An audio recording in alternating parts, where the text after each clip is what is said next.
Welcome, gentle traveler. Tonight we drift far below the bright vault of Olympus, into a landscape where the breath of gods mingles with the sigh of spring blossoms. We are revisiting the gentle legend of Hades and Persephone, yet we will linger longer this time, moving at an even more unhurried pace, so every image can bloom fully in the mind's eye. Picture a horizon stained with the palest coral, the line between sky and earth almost uncertain. Low ground mist curls around barley stalks in languid ribbons, and each droplet of dew refracts sunrise into 1,000 muted sparks. Cicadas offer a slow metronomic trill, never urgent, merely present, like the ticking of a distant clock. Farmers move in deliberate silence, releasing oxen whose footfalls compress damp soil with soft, satisfying thuds. Demeter strolls among them, her bare feet darkened by fertile earth. Where her hem brushes the ground, tiny shoots straighten, as though encouraged by a familiar hand on their shoulders.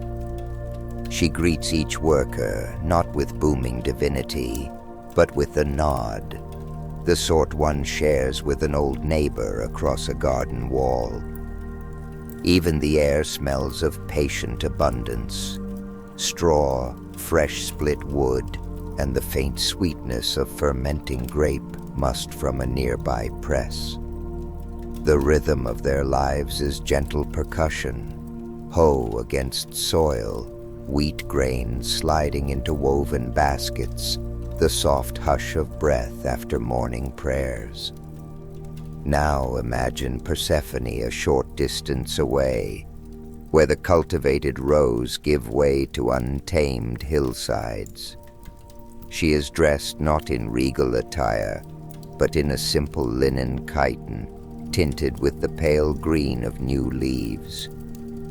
Around her ankles, clover blossoms tremble beneath lazy honeybees. She pauses often, sometimes to cradle a shy violet, sometimes to watch ants marching miniature highways toward unseen chambers. She hums a tune too quiet to identify. Its notes float like dandelion seeds before dissolving in the mild breeze. Her companions, river nymphs, and oak dryads, keep pace in loose formation, some weaving flower crowns, some exchanging tales about the slow shift of seasons. They speak with the easy cadence of friends lounging under an orchard canopy, each word spaced by thoughtful silence. Persephone stoops to examine a patch of narcissus, first tracing the curve of a petal, then gingerly inhaling its mild perfume. She does not pluck the blossom at once. She studies it as an artist studies light, fascinated by subtle gradients that would escape hurried eyes.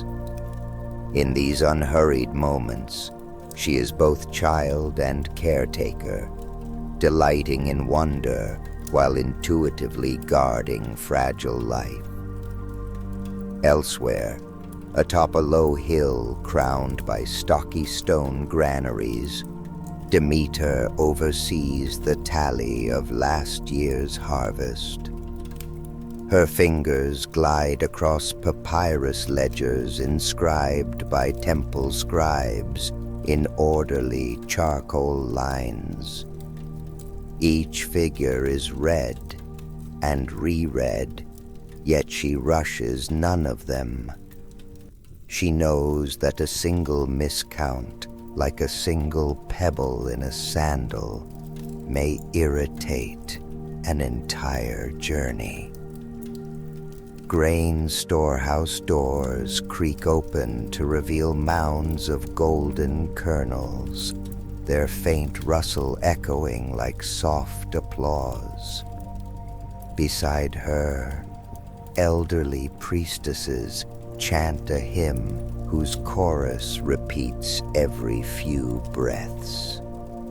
Blessed be the seed, for the seed is tomorrow.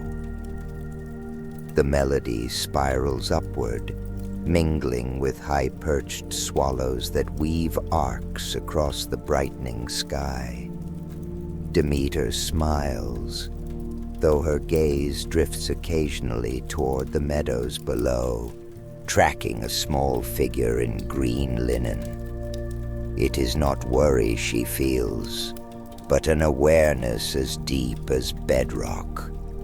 Every heartbeat of her daughter's life resonates through her own chest like a second drum.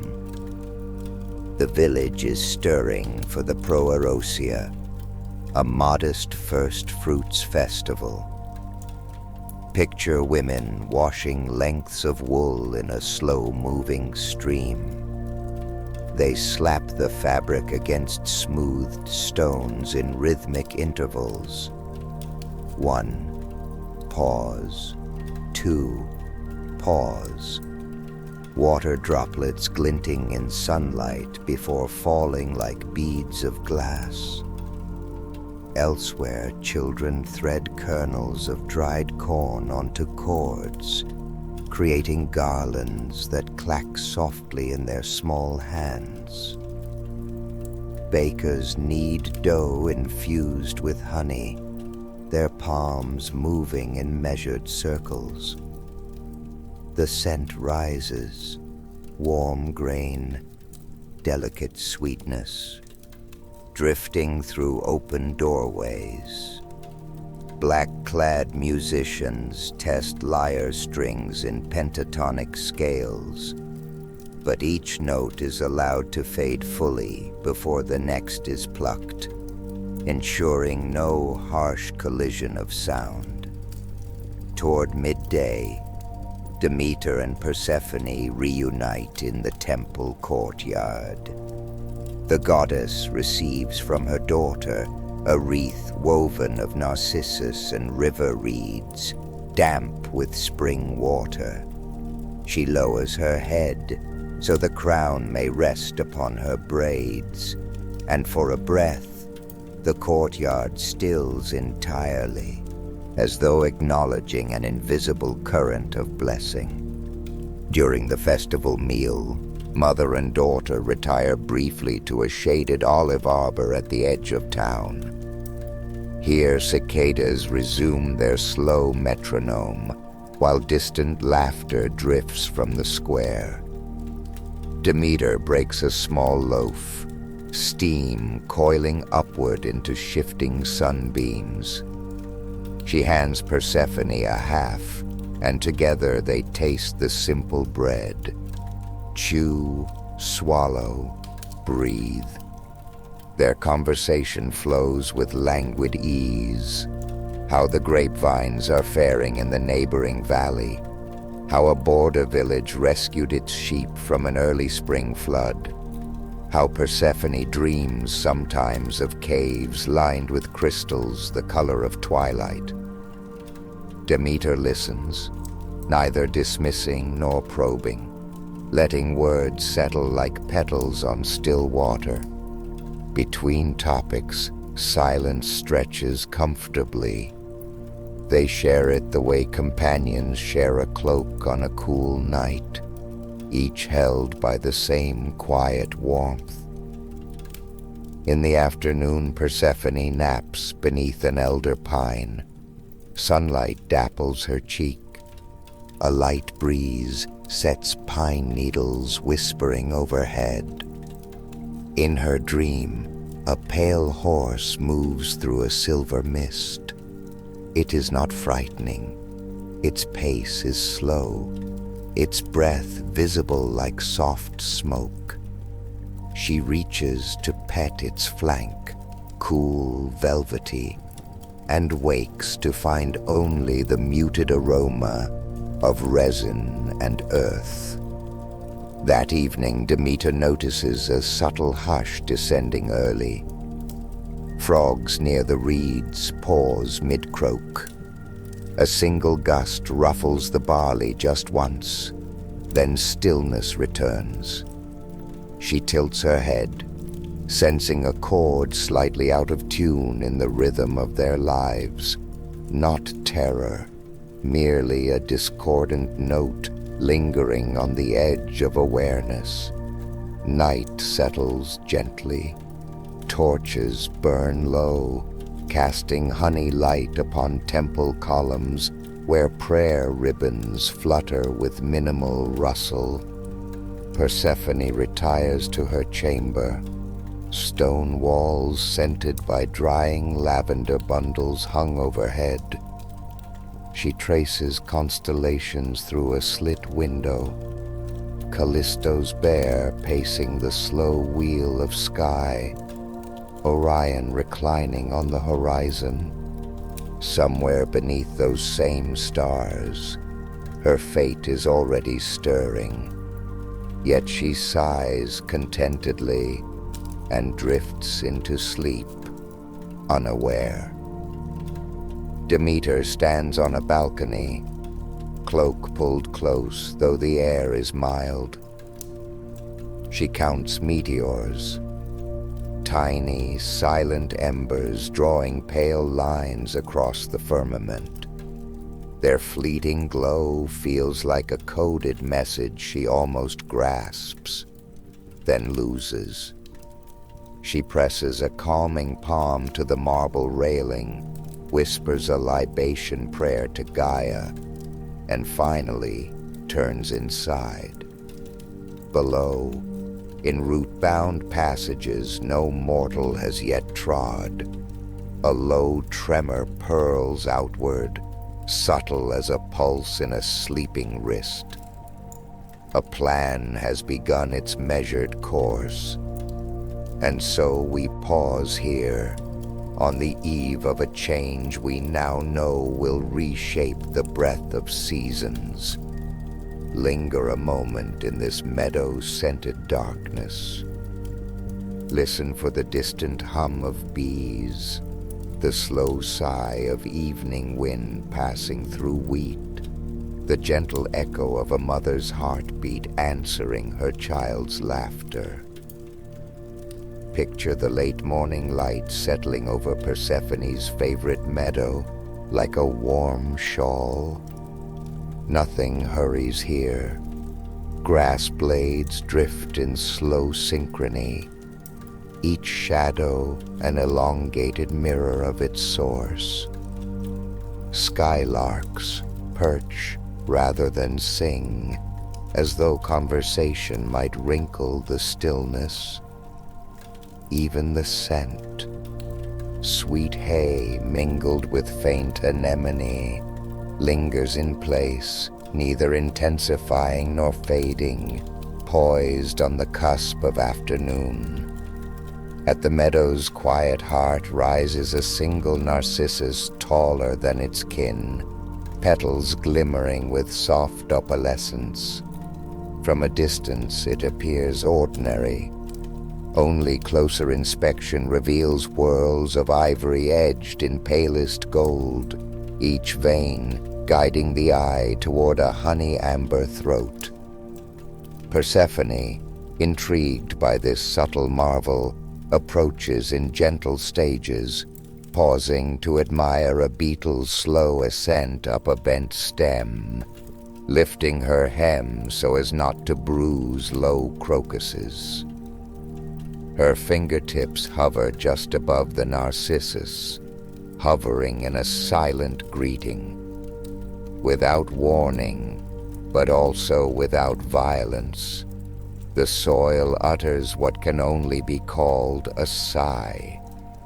Grass divides along a seam barely wider than a purse string, yet infinitely deep.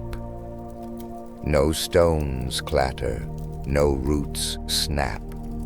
Instead, the earth dilates, like the pupil of a calm eye adjusting to twilight. A cool breath wafts upward, mineral, distant, recalling cellars where ripe fruit sleeps through winter. Out of that widening hush rises an obsidian chariot whose contours drink daylight. 4 horses draw it, night-dark coats, manes cascading like slow ink, nostrils releasing silver plumes that curl and vanish. Hades stands at the reins, tall, understated, expression composed as shoreline stone at low tide. He does not lunge, he offers. One gloved hand, palm upward, waits in steady invitation. Persephone's surprise is muted by wonder rather than fear. She meets his gaze, a gaze deep, reflective, void of threat, yet heavy with centuries of solitude. Time itself seems to exhale, pausing on a silent interval between heartbeats. Each horse dips its head as though acknowledging a new passenger. Their hooves, obsidian polished, rest upon ground that somehow bears no weight. When Persephone, moved by curiosity and a nudge of inexpressible destiny, sets her hand in Hades, she feels neither tug nor grasp, merely an enveloping calm, as if her pulse has synced with an ancient subterranean drum. The chariot drifts downward, not dropped by gravity, but escorted by unseen currents. Around them, the earthen walls display slow-moving tapestries, roots veined in quiet green, pockets of crystalline quartz faintly alive with trapped dawns, layers of clay tinted like old frescoes. The descent traces a widening helix, each rotation dimming the meadow light above. Overhead, the opening remains perfectly circular, shrinking gradually until it resembles a bright coin resting on velvet. Passing depths reveal gentle phenomena few eyes behold. A hidden river, smooth as black glass, slides along one ledge, its surface blinking with the pale glimmer of subterranean fish. Clusters of phosphorescent fungi pattern a nearby cavern ceiling, glowing like constellations yet humming no harsher than a lullaby. A breeze carrying the faint salt of ancient seas drifts across the chariot, hinting at eons when water ruled every corridor of rock. Persephone and Hades exchange spare words, soft, echo-aware. She asks what lies ahead. He replies in measured tones, describing halls of reflection, gardens nourished by mineral rain, and souls who wander without yearning for the sun. His voice is reminiscent of flint struck once, a single, calm spark.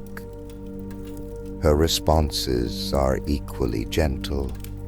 Curiosity unfurls in questions spaced by long silences, leaving room for their meaning to settle like dust on still shelves. Above, the meadow seam reconciles itself. Grass blades lean inward until they meet. Soil presses together as though stitched by unseen hands. The narcissus, left upright, sways once before stilling, brilliant as ever in the returning hush. A skylark finally sings, a single note, high and brief, then resumes quiet observation. To any passer-by, nothing appears amiss, yet the air seems fractionally thinner of light. Miles away, Demeter's hand hovers over a basket of barley seed. Without cause, she feels a coolness pass through her sternum, like shadow crossing a hearth. She glances skyward. The sun's disk has not dimmed, yet wheat heads appear less willing to follow its arc. She presses 2 fingers to her temple. No panic, simply listening for the rhythm of their lives that usually courses beneath her awareness. It now skips, unsure, like a lyre string loosened by sudden chill. On high, the marble corridors pulse with low discussion. Zeus, recalling ancient oaths with equal parts paternal care and cosmic calculation, reviews the pact forged in quieter epochs. Hera arranges peacock feathers in an amphora while casting studious side glances toward her king. Hestia adjusts the central hearth, coaxing mild flames to maintain warmth should the world cool prematurely. Hermes, restless, flutters from column to column, trying to catch the faint tremor of hoofbeats echoing through stone and cloud alike. At last, the chariot slows upon a polished ramp of black basalt. Lamplit sconces flank the passage, their flames steady, orange cores wrapped in halos of warm gold. 2 pillars rise, each carved with scenes so subtly incised they resemble dreams caught in rock, seedlings emerging from skulls, rivers looping back upon themselves, a crescent moon rising over inverted mountains. Persephone disembarks, slippers meeting stone that is cool but welcoming. A hush greets her arrival, not accusatory silence, but the respectful stillness of a library ready to share its oldest volumes. Far off, a bell of hammered crystal rings once, pure and sweet, carrying news of her presence to the very roots of the underrealm. Persephone's first steps upon polished basalt send out soft, concentric echoes, quickly absorbed by the velvet hush that blankets the underrealm. Pillars rise like night-black redwoods overhead, their flanks inlaid with threads of faintly glimmering silver. Constellations turned inward, guiding travelers through shadow rather than sky. Between the pillars, amber lamps nestle in sconces of volcanic glass. The flames neither flicker nor hiss, but rest in perfect stillness, as if time itself has lowered its voice here. A mild aroma greets the senses, myrrh mingled with the mineral freshness of deep stone, touched by the barest hint of ripe fig. No chill wind intrudes. Instead, the air feels softly dense, like the quiet inside a library where parchment secrets have rested for centuries. Hades walks a step ahead, his cloak trailing like muted surf upon a dark shore, each movement measured, giving Persephone space to absorb the realm's subdued grandeur. They proceed down the Isle of Echoes, where the walls are set with recessed niches containing translucent tablets.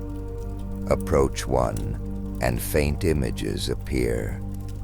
Vignettes of mortal moments, a shepherd's gentle hand birthing a lamb, an artisan perfecting the curve of a kylix, lovers exchanging wreaths at dusk. The scenes shimmer only while watched, dissolving back to calm opacity when eyes move on. A perpetual offering of memory to those who linger. Softly, Persephone asks what powers these visions. Hades answers in tones low and resonant. The shades relinquish burdens when they arrive. Some burdens become stories. Stories become light. His words drift like incense, distinct at first, then thinning into the wide silence. Past an arch where crystal dust glows like settled starlight, they enter the hall of weighed breaths. 3 onyx thrones await occupancy. Minos, with hollowed cheekbones and calm gaze. Rhadamanthus, whose palms rest open, signaling receptive balance. And Aeacus, eyes half closed as though listening to surf from a forgotten homeland. Before them, a line of spirits advances barefoot upon mosaic flooring depicting slow-moving waves. Verdicts unfold in gentle cadence. Some souls sigh with relief and drift toward corridors tinged in dawn rose light, paths to the Elysian groves. Others, bearing heavier memories, move instead toward softer grays of the asphodel plain, where they will wander in contemplative neutrality. In every case, the process is hushed, the judgments spoken no louder than a lullaby, preserving the domain's pervasive tranquility. Persephone watches, chin lifted in thoughtful composure.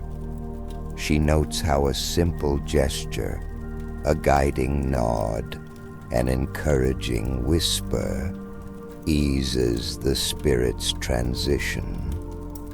She offers one such nod herself, and a seamstress who once embroidered temple veils smiles gratefully before gliding onward, the weight of uncertainty loosening from her shoulders like a released cloak. Hades then guides Persephone through an arched colonnade into expansive subterranean gardens. Imagine avenues of silver-leafed willows, each branch trailing languid strands that shimmer in the lamplight, like gossamer waterfalls. Ground cover moss glows the palest aquamarine, emitting a feeble bioluminescence, reminiscent of moonlit snow. Streams course between onyx rocks, their waters so clear they appear as liquid crystal, yet they whisper with a sound softer than a cat's purr. Here grow ashen roses, whose petals exhale a scent of cedar and cooled embers, and tall ghost ferns, whose fronds unfurl in deliberate slow motion, mirroring sleepy breath rhythms. Small spirits, children who passed too young, sit upon stone benches, legs swinging. They pluck at reed pipes that emit no audible note for waking ears, but Persephone senses a vibration beneath her ribs, like distant humming. At the garden's pulse, stands a single pomegranate tree. Its bark is smooth, slate dark, but veins of dim crimson course beneath the surface, glowing intermittently as if the tree draws heartbeat light from the realm itself. Thick-skinned fruit hang heavy, each orb reflecting amber lamps with satin luster. Persephone is invited to sit upon a nearby obsidian bench whose edges curve in gentle embrace. A bowl of water rests at her feet. When she peers into it, she sees not her face, but a layered reflection of sky above the mortal world. Clouds drifting, a hawk circling, wheat bowing in unseen breezes. A pang of longing stirs, tender rather than sharp. Beside her, Hades kneels, producing a single pomegranate from a lacquered coffer. He turns it slowly in his palm, and soft light drips across the rind like thin honey. The breaking of the fruit is scarcely louder than a sigh. The rind parts to reveal seeds shining like miniature garnets suspended in clear crystal. Persephone lifts one between thumb and forefinger. Ruby juice beads on her skin, cool and strangely comforting. She tastes.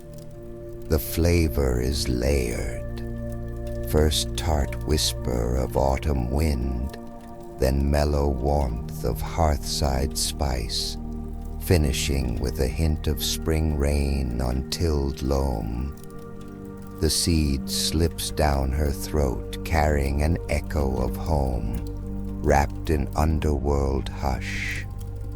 She pauses, contemplates, then consumes 5 more, spacing each taste with a deep, serene breath.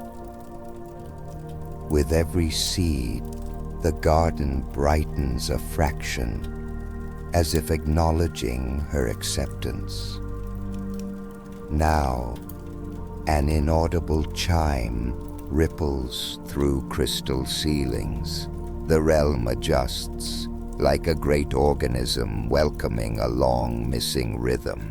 On a day edged with hematite steps sits a second throne, smaller twin to Hades' own. It is minimal, no gilded griffins, only curved stone honed to ergonomic grace. A servant shade presents a diadem, matte silver vines winding around a single moonstone that glows the pale blue of pre-dawn. When placed upon Persephone's brow, the gem gathers lamplight, refracting it in soft halos that rest against her cheeks like drowsy kisses. Attendants clad in charcoal gray linen approach with robes dyed muted rose. Their movements follow a choreographed silence. Lift, drape, tie, smooth. Each gesture finishes with palms meeting in a soundless salute. When Persephone finally sits, she does not stiffen. Instead, she exhales slowly, feeling the stone chair accept her weight as though it were sculpted for her long before her birth. Far above, Demeter continues her measured search, fields dimming beneath her path. Hermes, who senses when thresholds evolve, now readies himself. Wings at his heels whisper against marble floors in Olympus. He traces a descending spiral through layers of cloud, each layer cooler and denser than the last. until he glides into the lantern glow of the underrealm. He bows to Persephone, his expression equal parts deference and gentle mischief. They converse, him in bird-quick sentences, her in river-slow replies. He learns of the 6 seeds, the tranquility that already knits her to these halls. Then he bows once more and rises through the same spiral, carrying word to gods and, eventually, to a mother's waiting heart. Meanwhile, the mortal realm tilts toward unseasonal stillness.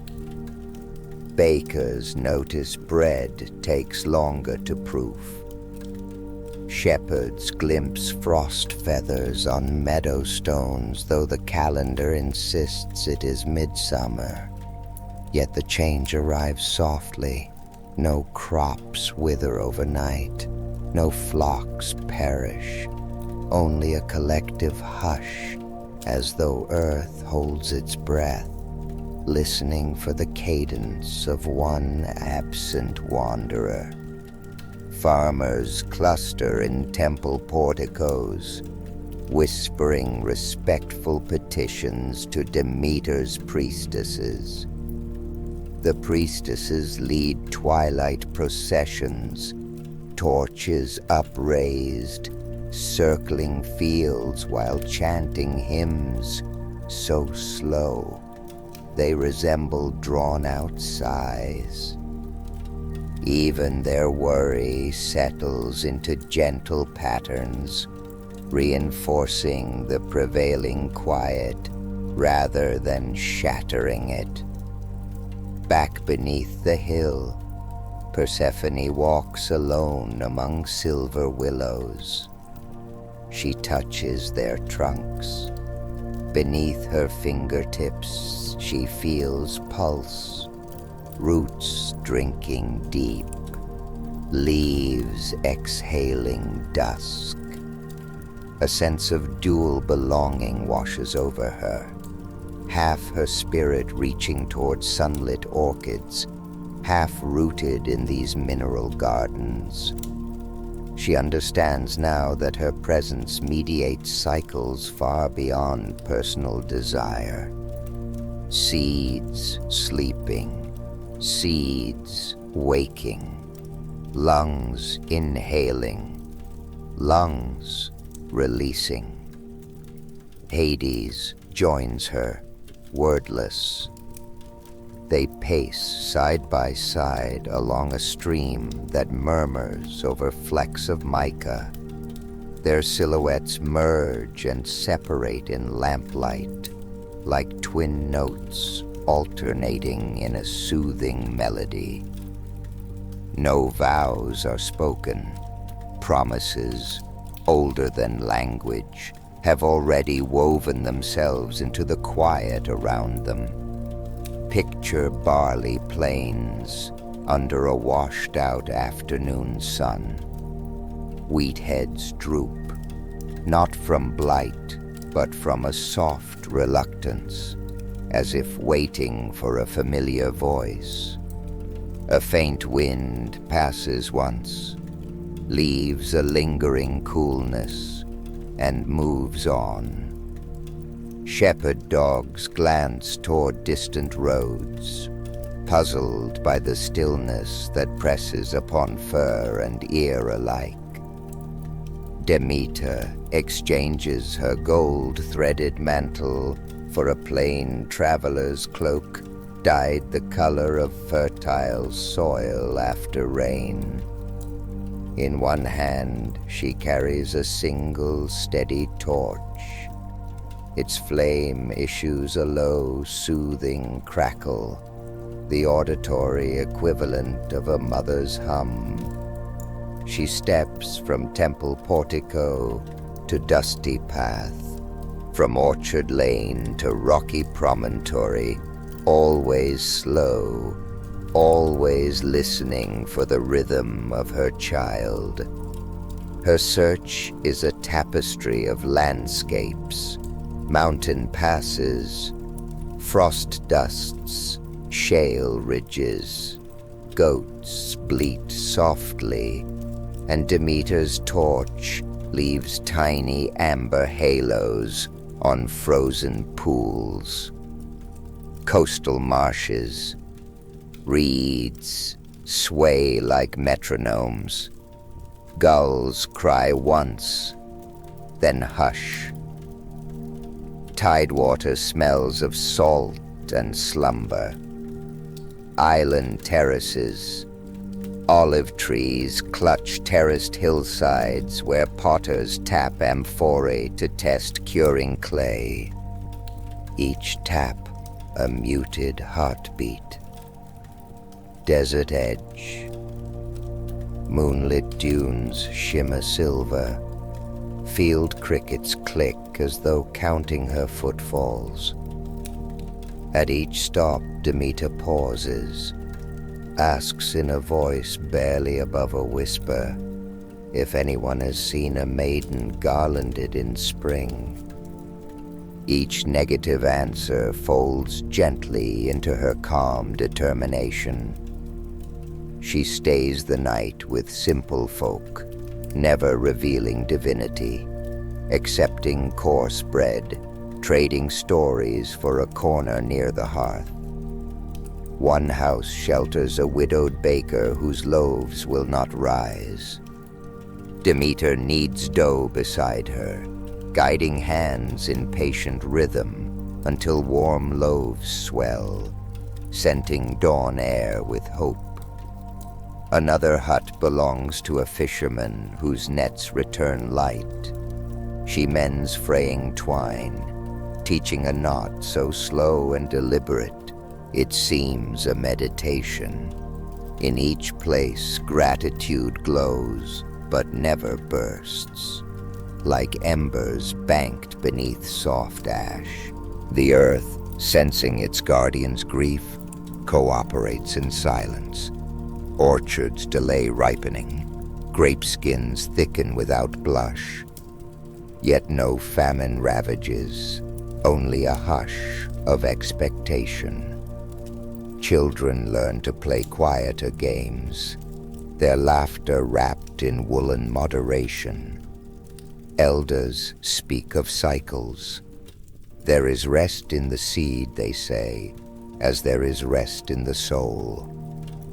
High above, marble halls host a council subdued.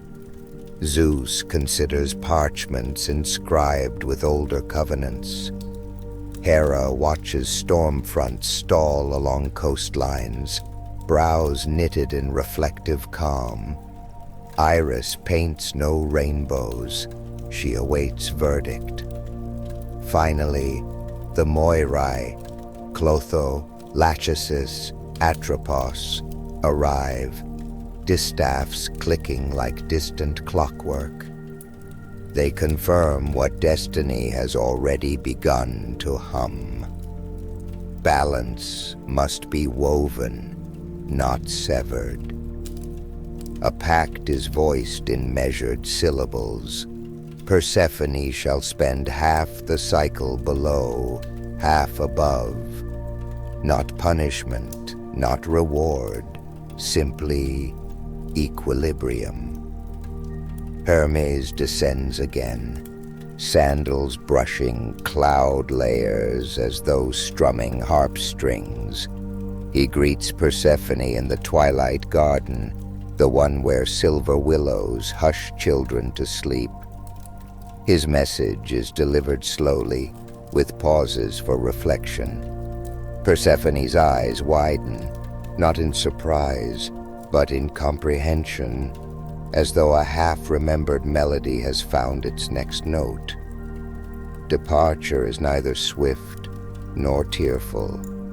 Hades prepares a path lined with low lamps. Their glow increases by increments, coaxing Persephone's senses toward light. They share a parting look, quiet, equable, suggesting seasons rather than farewells. The chariot rises. Roots part politely, mineral veins shimmer farewell, and at last a soft disk of daylight appears overhead. On the surface, wheat stirs first. A single vole scurries from its burrow, sniffing new warmth. Bees test their wings. The world breathes in. Demeter stands in a clearing ringed with olive trunks, torch extinguished. When Persephone steps onto grass beaded with dew, the reunion is almost wordless. Foreheads rest together. A single tear slips, absorbed by soil. Around them, dormant bulbs remember their instructions. Hyacinths nudge aside loam. Almond branches quicken with pale blossoms that crack open soundlessly. Humankind, observing this pattern, creates ceremonies to mirror it. During thesmophoria, women bury seed cakes in cool pits, trusting their sweet scent to rise when Persephone reascends. Anthesteria is when cellar doors open, last year's wine sipped in tempered joy, libations poured for those who reside below.